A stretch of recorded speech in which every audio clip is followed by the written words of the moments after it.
Hey everyone, how are you? Today I have something very, very special for you. This is a map from 1908. It looks like it's an original, going by the state of it. It's a little discoloration here, but it's still in quite good condition. And we're going to open it carefully.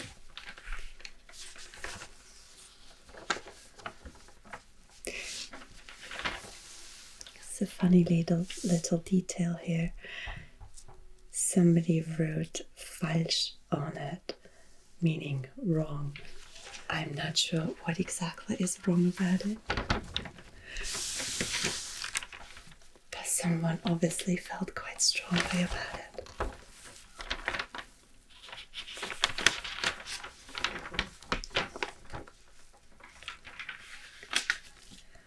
Alright. There we go.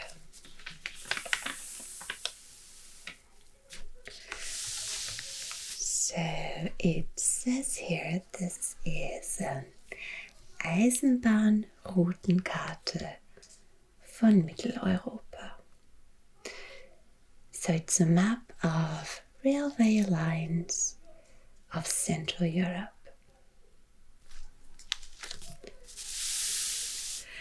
Up here it says there are thicker lines for fast trains and thinner lines for regular trains. There are some numbers along the lines, which refers to a Kursbuch, which I don't have and I'm not familiar with. And it says it was designed by Julius Ritter, who was K&K Oberkontrolleur im Handelsministerium im Postkursbüro. So he was some kind of director at the Ministry of Trade.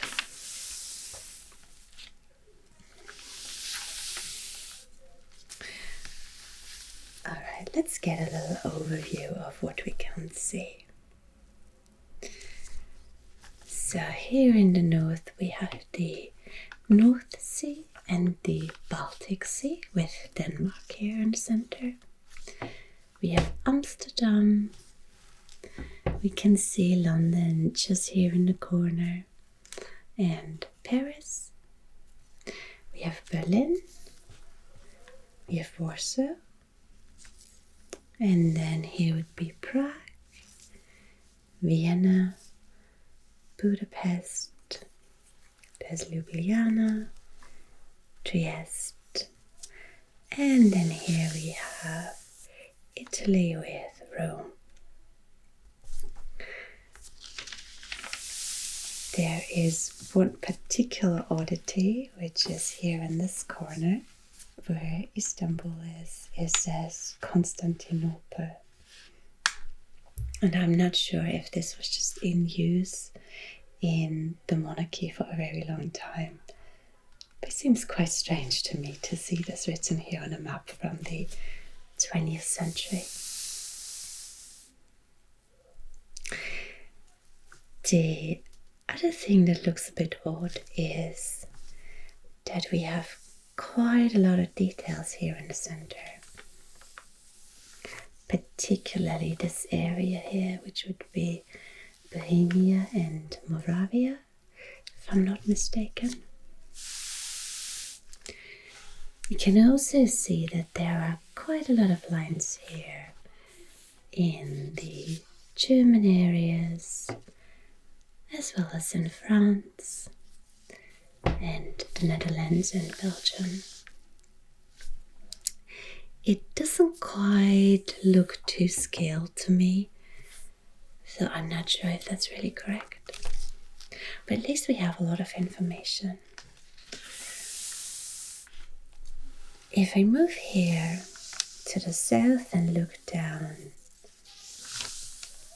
the Italian state, or here across the Balkans to Greece, across to Turkey, and here into the east, we can see that there's a lot of empty space.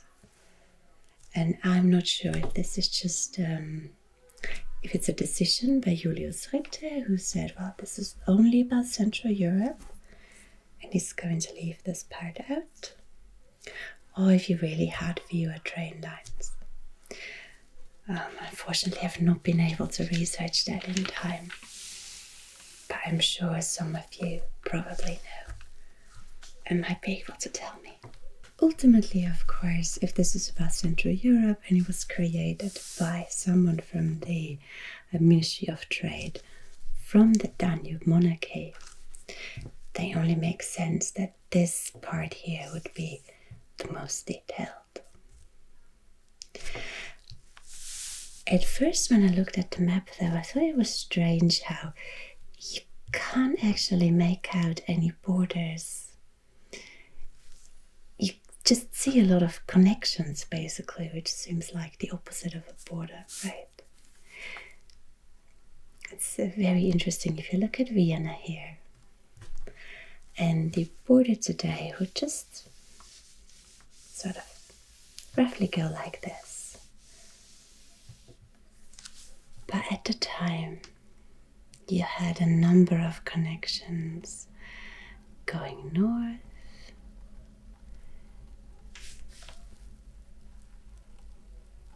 all the way up here, maybe over there to Prague, which had a direct connection to Gmünd and then across to Vienna. You had two different connections going to Brünn, as it was known at the time, and continuing north to Breslau, and then across to Posen. You could take this line here in the direction of Troppau and Krakow. You had a couple of lines going east to Budapest.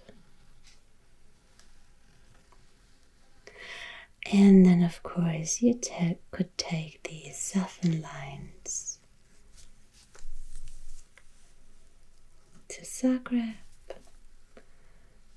or this one here, past Graz,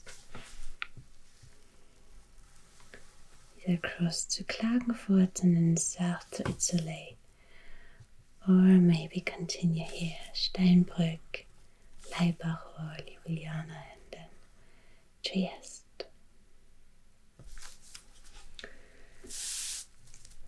It was, I assume, probably easier to get to Bohemia than it was to get to the westernmost parts of what is Austria today. So if we're continuing here on this line, this is the so-called Westbahn, which is the busiest part of the Austrian rail network today, which would go to Linz. Then we want to go to Salzburg.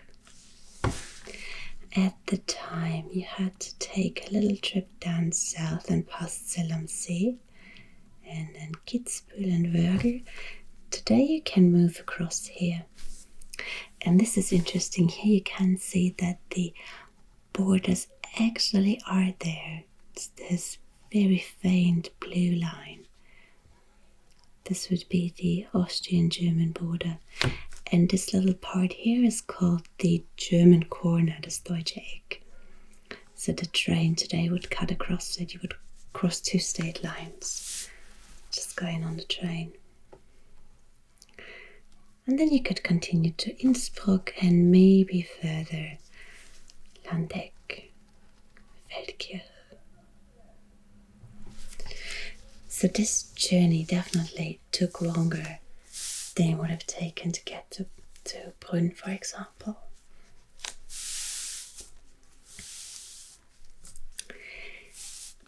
I tried to look at some of the history of these lines, which is not that easy. But interestingly, one of the first rail lines that was built back then with horses rather than locomotives was actually here in this corner. I think from Linz, if I remember correctly, to Budweis. I think it was this one. Budweis or Budva might sound familiar if you're from the United States. You probably know the beer called Budweiser. We have Budweiser here too, but it comes from this place. I'm not sure if they're still allowed to use the same name. It's been sold as Budva recently, but it's a very good beer. I think very different from the American one. Some of these lines here that go north also have very interesting names. I tried to take a few quick notes. So the line from Vienna to Krakow up here would have been the Kaiser Ferdinand Nordbahn, the Emperor Ferdinand Northern Railway. This one was built in the middle of the 19th century, and the idea was to get a connection, not so much directly to Krakow, but rather to a tiny little town a little further. Don't know if you can quite make this out. I think you pronounce it Bochnia, or maybe at least in German you do. I'm not sure what the correct pronunciation would be. The name in German translates to a salt mountain. You have a lot of salt mines there.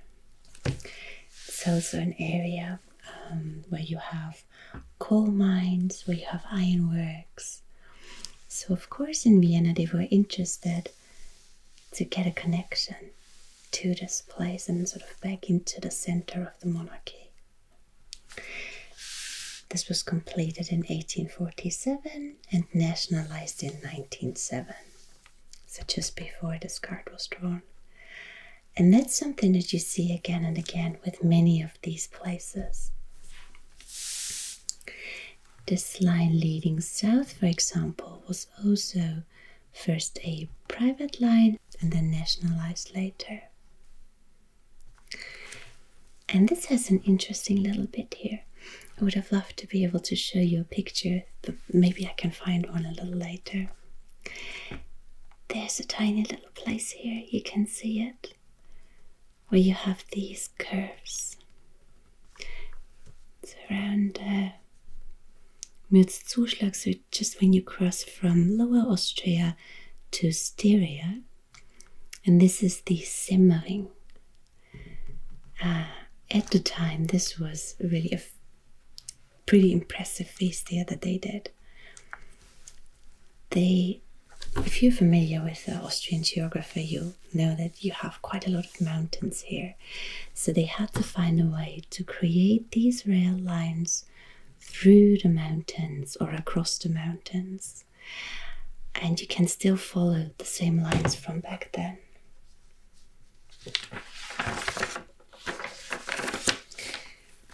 So it says the Semmeringbahn was created by 20,000 workers, built 14 tunnels, 16 viaducts. I think that's how you say it.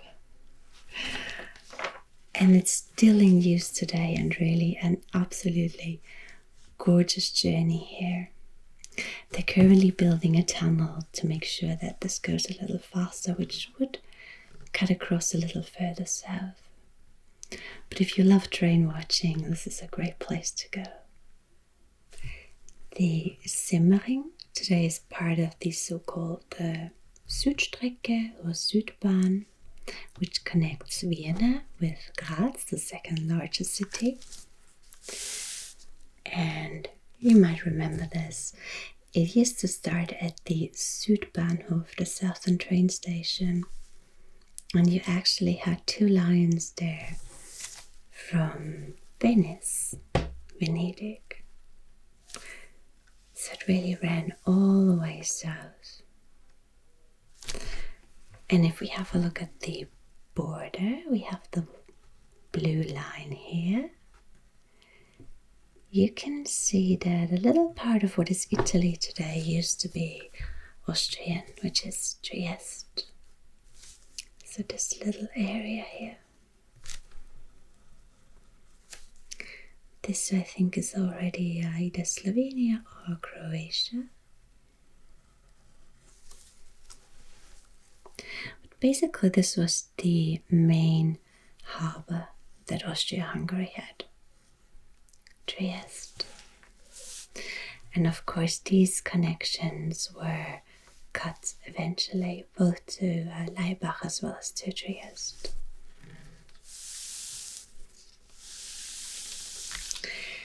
If we have a look in the other direction, there are also a couple of interesting things to look at. Austria-Hungary was a bit of a strange construct in that it consisted of 2 different parts. You had Cisleithanien, the Leiter, as I've already mentioned in a previous video, is a river that runs roughly in this area. So between Austria and Hungary. And Cisleithanien means this side of the river Leiter, and then Transleithanien would be the other side of the river Leiter, so Austria and Hungary. However, so that this entire area wasn't just divided into east and west, or west and east, to be correct. It took a bit of a strange form. So from Vienna, you had this connection here to Bohemia, which was part of Cisleithanien. But you also had a connection up here, so almost all the way around to Lemberg and Czernowitz. And then down here basically you had Hungary. So it snaked across like this. And these are also really interesting areas when we talk about the monarchy. And it's also one of the oldest ideas behind this rail network, to somehow find a way to connect the center, Vienna, with Lemberg and with Czernowitz, which was, for many people in Vienna, quite far away. One of these lines was built here from Krakow to Lemberg. I think this was called the Galician Railway. The area, which doesn't exist in this form anymore, was called the Kingdom of Galicia and Lodomeria. And this little corner was part of it too initially, but eventually became its own part, called the Bukovina, with Czernowitz as its capital. And you can imagine that this is a bit of a difficult position geopolitically. You have the Russian Empire here, you have the Hungarian kingdom here, there's sort of this little piece here that has its center quite far away. So it was difficult for a lot of areas to develop. Nonetheless, I think there were quite thriving places there, especially Lemberg seems to have a really interesting history and a very beautiful center based on the images I've seen. And of course, you could continue anyway if you wanted. A little further north, maybe up here, or then even to Minsk and then further in the direction of Moscow. Or maybe from Minsk you change direction. Follow this line here.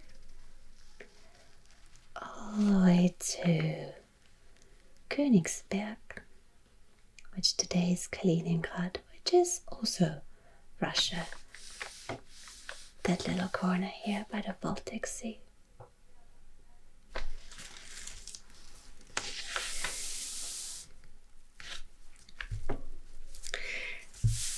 So, and then you also have Budapest, which would have been the second center of the Austro-Hungarian Empire. And of course, you wanted these two centers to be connected. And if you look closely, as I already said, you can see that there are two different lines between the two cities. One running north and one running south. The main line today is the one running south past Tegishalom. But at the time, the two governments didn't really know which one they preferred.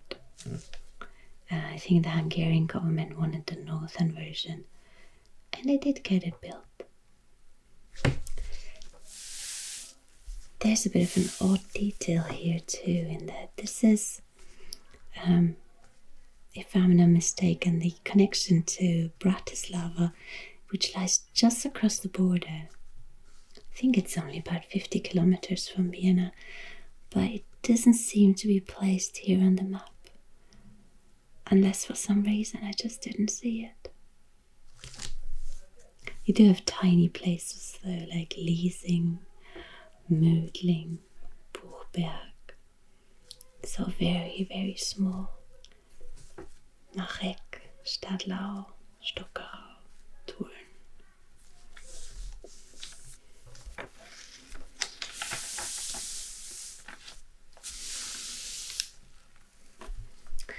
For the Hungarian part of the empire, I couldn't really find a lot of information. I have to admit, between preparing for Christmas and then celebrating Christmas and recovering from the celebrations now, I didn't have quite as much time to research as I would have liked to. But maybe you also need to be able to maybe speak Hungarian to find the right sources.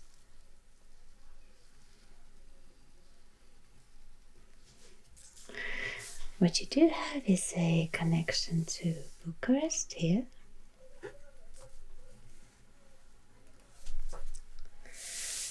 Again, you can see the state border here, just before you get to Bucharest. And what you can also see really nicely is the Danube here.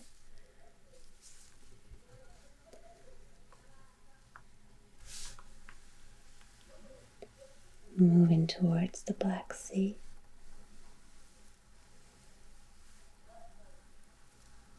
With its many, many arms here. And then finally the Danube Delta. And you can see a great number of rivers here moving south into the Danube.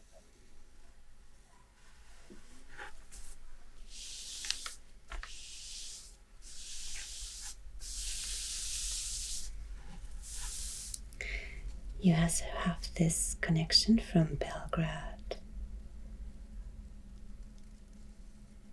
going south to Sofia.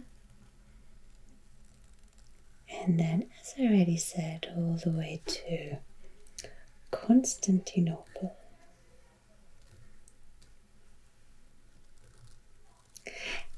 And one interesting part is that this area here, so the European part of the Ottoman Empire, was called Rumelia, which basically means land of the Romans. We, of course, think of the Byzantine Empire as Byzantine, but the people there themselves thought of themselves as Romans, and that's something that the Ottoman Turks adapted. They first even called Anatolia Romalia, and then used it as a word for this entire part here. It's not really one specific area that's known as Romalia. I think depending on the region, it's used for different areas, but you can also use it to refer to the entire sort of Balkan area at the time.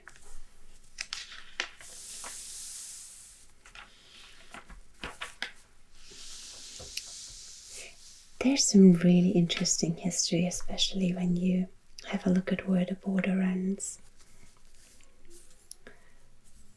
We're going across the Danube.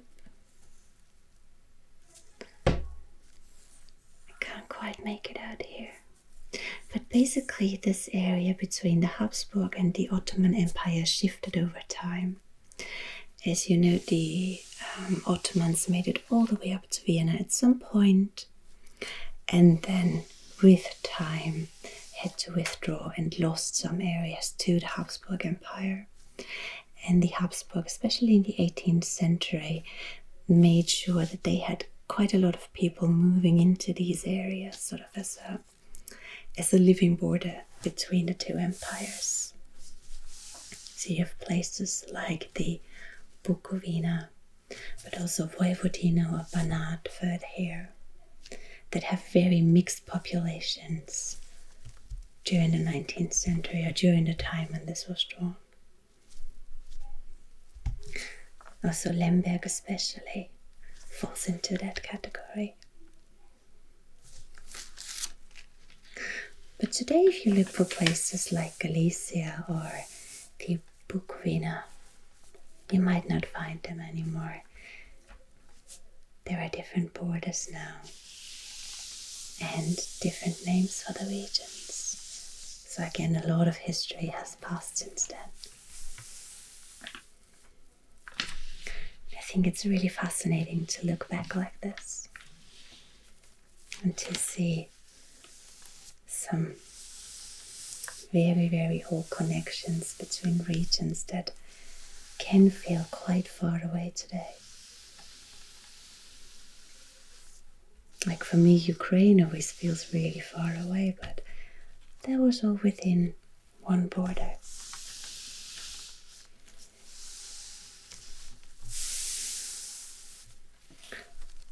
And then today you have a western orientation towards Innsbruck or Vorarlberg that at the time probably felt quite remote, considering where they were located in the mountains and how closely Vienna was connected to its northern regions rather than the west.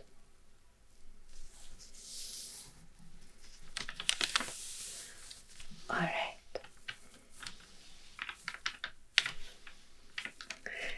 I think we'll eventually come back to this map because I find it really fascinating, but I want to do a little more research so I can tell you some more parts. But for today, I think that was a good overview. I hope you enjoyed this just as much as I did. And for now, all that's left is for me to wish you a happy new year, and I'll see you again next week.